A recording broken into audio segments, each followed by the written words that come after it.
अब वेदों में इन श्राद्ध आदि कर्म कांड का निषेध है और गीता जी में निषेध 9वें अध्याय के 25वें श्लोक में स्पष्ट किया है। भूत पूजने वाले भूत बनेंगे, ये देखिएगा।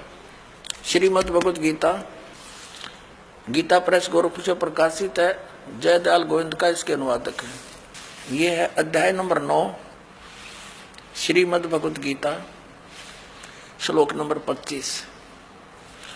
देवताओं को पूजने वाले देवताओं को प्राप्त होंगे, पितरों को पूजने वाले पितरों को प्राप्त होते हैं और भूतों को पूजने वाले भूतों को प्राप्त होते हैं और मेरा पूजन करने वाले मुझको ही प्राप्त होते हैं। गीता जी अध्याय नंबर 16 के और श्लोक नंबर 23 में कहा है कि अर्जुन, जो शास्त्र विधि को त्याग कर मनमाना आचरण करते हैं, यानी जो पवित्र सदग्रंथों में वे ऑफ वर्शिप नहीं लिखी है, साधना की विधि, और उसके आधार से जो भक्ति करते हैं उनको कोई लाभ नहीं होता। देखिएगा, यह है श्रीमद् भगवद गीता अध्याय नंबर 16।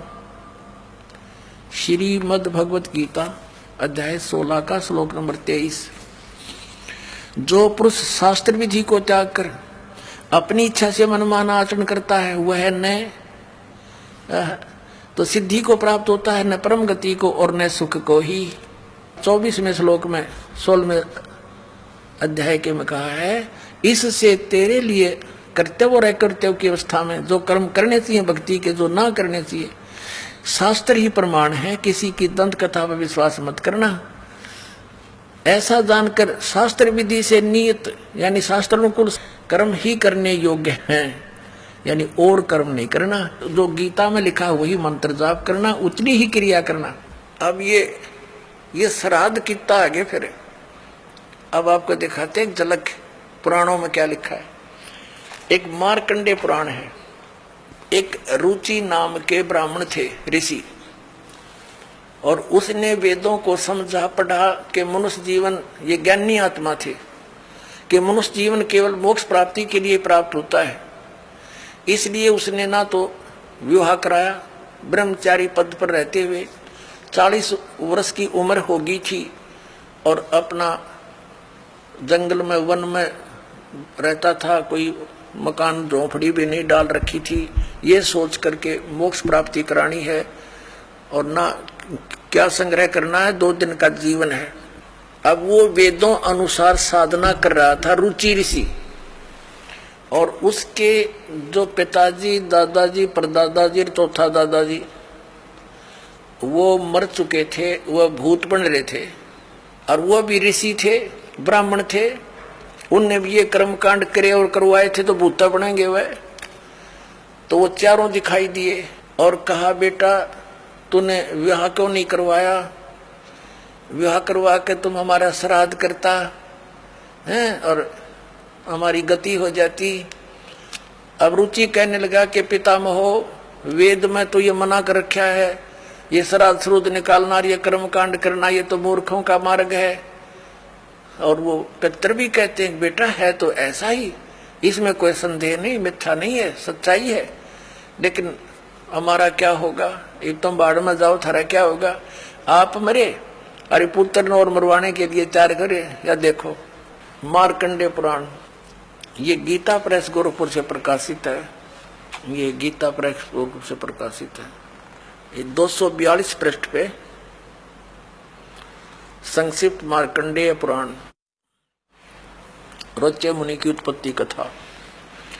मार्कंडेय जी कहते हैं कि ब्राह्मण, पूर्व काल की बात है, प्रजापति रुचि ममता और अहंकार से रहित इस पृथ्वी पर विचरते थे। उन्हें किसी से भय नहीं था, वे बहुत कम सोते थे। उन्होंने न तो अग्नि की स्थापना की थी, न अपने लिए घर ही बना रखा था। वे एक बार भोजन करते और बिना आश्रम के ही रहते थे। उन्हें सब प्रकार की आसक्तियों से रहित एवं मुनिवर्ती में रहते देख उनके पितरों ने उनसे कहा, ये देखिए ये चारों आगे भूत बन रहे, ये देखो ये रुचि ऋषि है, ये इनके पहले बने हुए वो पंडित जी सारे भूत पूज का भूत बन गए। अब ये दिख गए इसने सारे इकट्ठे। पितर बोले, बेटा विवाह स्वर्ग और अपवर्ग का हेतु होने के कारण एक पुण्यमय कार्य है। ये तो इन पितरों के वचन हैं, ये तो पितरों के वचन है जो अपनी सलाह दे रहे हैं। अब देखना, उसे तुमने क्यों नहीं किया? ग्रस्त पुरुष समस्त देवताओं, पितरों, ऋषियों और अतिथियों की पूजा करके पुण्यमय लोकों को प्राप्त करता है। वह सभा के उच्चारण से देवताओं को, शब्दा शब्द से पितरों को तथा अन्नदान, बलि, वैष्णदेव आदि से भूत आदि प्राणियों एवं अतिथियों को उनका भाग समर्पित करता है। बेटा, हम ऐसा मानते हैं कि ग्रस्त आश्रम को स्वीकार न करने पर तुम्हें इस जीवन में कलेश पर कलेश उठाना पड़ेगा तथा मृत्यु के बाद और दूसरे जन्म में भी कलेश ही भोगना पड़ेगा। रुचि ने कहा, पितरगण, परिग्रह मात्र ही अत्यंत दुख एवं पाप का कारण होता है तथा उसे मनुष्य की अधोगति होती है, उससे मनुष्य की अधोगति होती है। यही सोचकर मैंने पहले स्त्री संग्रह नहीं किया। अब यहां देखो, पितर बोले, बेटा जितेंद्रिय होकर आत्मा का प्रक्षालन करना उचित है, किंतु तुम जिस मार्ग पर चल रहे हो वह मोक्ष मार्ग है। बता, इसने तो घटिया मान रहे मोक्ष मार्ग ने कि तुम जो कर्म कर रहे हो जिस मार्ग पर चले तो मोक्ष मार्ग है। अरे वहां बतावांगे पितृ वृंद का मार्ग। देखिए, रुचि ने पूछा, पितामहो, वेद में कर्म मार्ग को अविद्या कहा गया है, जो तुम सलाह दे रहे हो वो कर्म कांड, श्राद्ध श्रुद्ध निकालना, पितृ पूजना, वो तो मूर्खों का सलाह कही है। फिर क्यों आप लोग मुझे उस मार्ग में लगाते हैं? पितृ भी कहते हैं। पितृ बोले, यह सत्य है कि कर्म को अविद्या ही कहा गया है, इसमें तनिक भी मिथ्या नहीं। फिर थारा सिर बच गया, फिर क्या रह गया? बता भाई, ये हमारे पुराणों में लिखा है।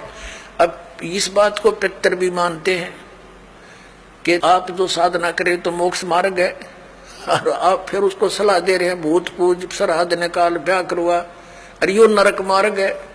और आप भी मानते हैं कि आप जो मार्ग अपना रहे हो तो मोक्ष मार्ग है। और रुचि कहता है वेद के अंदर तो इसको अविद्या मूर्खों की साधना बताइए, तो पितृ भूत पूजना, श्राद्ध निकालना, और पितृ स्वीकार भी कर रहे हैं, कहा ऐसा ही है, इसमें कोई मिथ्या नहीं। फिर ये बकवाद गढ़ रखी, अगर ऐसा कर ले, पितृ ऐसा कर देते हैं, पितृ पुत्र दे देते हैं, टट्टू दे देते हैं, अपा भूखे मरे। बतावे मूर्ख बना रखा। एक बार क्या था, परमात्मा कबीर जी काशी में गंगा घाट पर चले गए। गंगा का एक घाट बना हुआ है, वहां पर ये ब्राह्मण लोग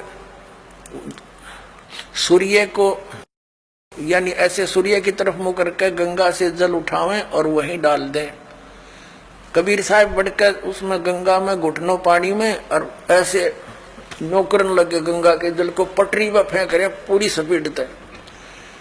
अब वो सारे पंडित जी अपना काम छोड़कर कबीर साहब की ओर देखने लगे। कहने लगे, वो कबीर ये क्या कर रहा तू?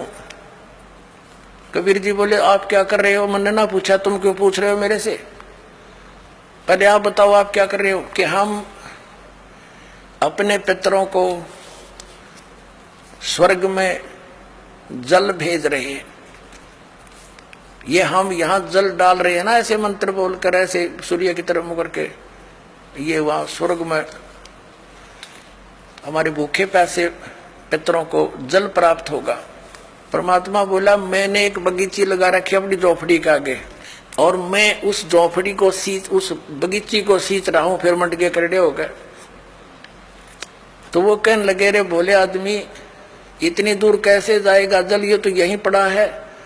वो तेरी झोपड़ी के आगे बगीची जो छोटी सी लगा रखी, वो कैसे सिंचाई होगी इससे?